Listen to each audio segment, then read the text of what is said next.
Assalamualaikum warahmatullahi wabarakatuh. Baiklah, siswa-siswi yang Bapak sayangi, pada pertemuan yang ke-10 ini kita akan membahas kembali ulangan harian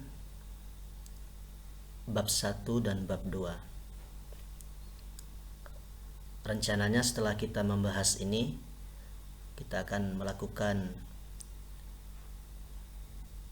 remedial bagi yang belum tuntas. Bagi yang tuntas juga diperbolehkan untuk mengikuti kembali. Kita lihat untuk pertemuan ke-8, ini ulangan harian atau penilaian harian bab 1. Ini yang ikut cuman 19 orang. Rata-rata nilai ini average 7,79. Nilai tengahnya ini median ini 8. Rank ini nilainya berkisar, ada yang dapat 4 dari 10 poin sampai 10 ya.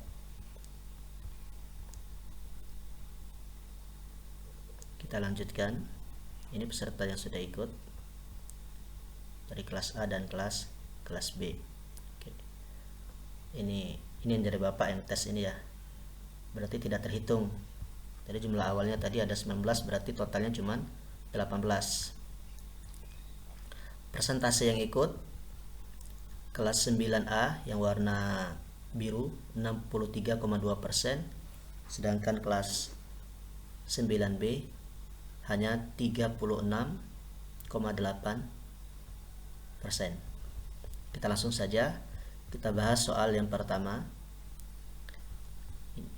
Selain menghasilkan sel sperma, testis juga berfungsi sebagai tempat pembentukan hormon.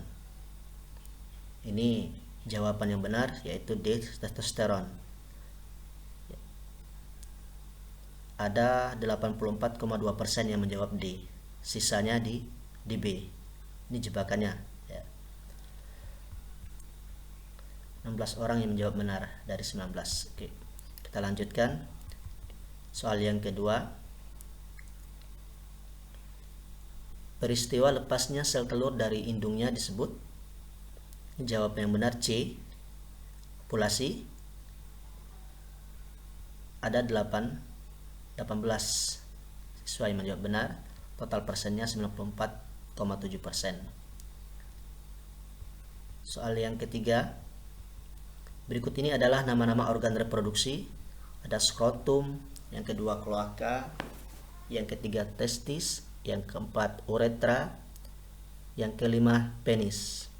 Di sini soalnya kita diminta untuk menyusun sistem organ reproduksi pria mana yang benar. Ya. Kalau kita lihat di sini, kata kuncinya di sini kloaka ini bukan pada manusia tapi pada burung. Jadi yang ada nomor 2 pasti salah. A ada nomor 2, C ada nomor 2, D juga. Itu jawabannya B. 1, 3, dan 5. Skrotum, testis, dan penis. Oke, yang berhasil menjawab ada 16 orang. Totalnya 84,2%. Soal nomor 4. Perhatikan gambar organ reproduksi pada wanita berikut.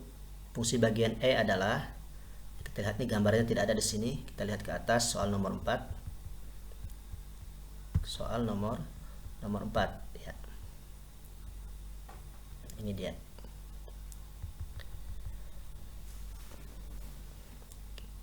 Nomor 4 ini gambar organ reproduksi wanita. Yang F ini tempat penghasil sel telur, atau istilah lainnya itu ovarium atau indung telur. Terus yang E ini kayak corong dia, namanya fimbriae. Tugasnya itu menangkap sel sel telur. Yang D ini saluran sel telur atau bahasa lainnya tuba Fallopi. Tuba Fallopi, penghubung antara indung telur atau ovarium ke rahim. Yang C ini rahim. Ya. Di D ini tempat fertilisasi, bertemunya antara sel telur dengan sperma. Terus yang C ini rahim, tempat berkembangnya janin. Terus yang B ini mulut rahim, sedangkan yang A ini vagina, tempat jalannya bayi, jalan keluarnya bayi. Sekarang soalnya fungsi bagian E.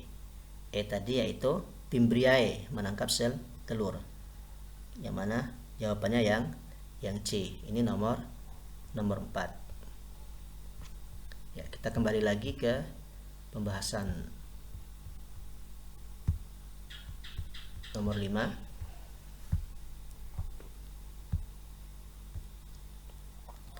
Peleburan antara sel telur dan sel sperma akan membentuk, ini jawabannya zigot. Zigot. Ya, ternyata ada juga yang tertipu dijawab fertilisasi. Fertilisasi ini bukan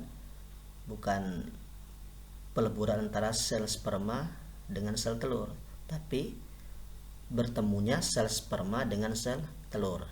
Ya. Nomor 5 jawabannya D. Nomor 6,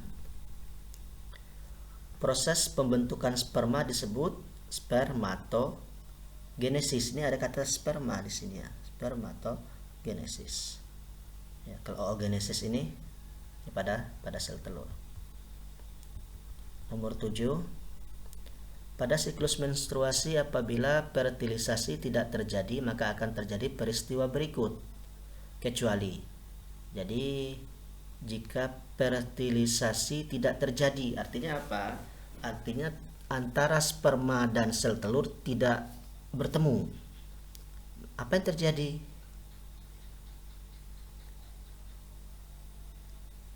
Ya, kalau tidak bertemu otomatis akan terjadilah menstruasi. Ya, menstruasi itu diawali dengan dinding rahim yang akan luruh dia karena tidak ada pembuahan. Ciri-cirinya lagi estrogen dan progesteron, ini hormon estrogen dan progesteron pada wanita menurun. Yang A, kehamilan ini sudah jelas salah. Ya, tidak mungkin tanpa fertilisasi terjadi kehamilan. Ya, ini jawabannya kecuali yang salah yang A.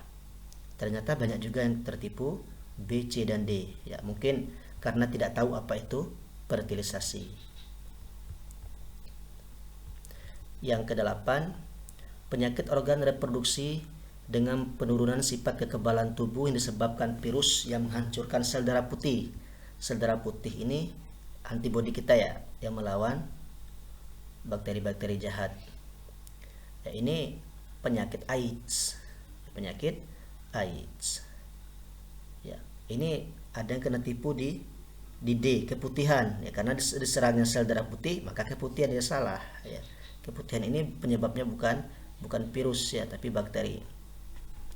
Terus selanjutnya, salah satu contoh penularan penyakit AIDS adalah penularan penyakit AIDS. Yang benar itu C, melakukan hubungan seksual dengan penderita AIDS. Kalau yang A, bersentuhan kulit itu tidak menular.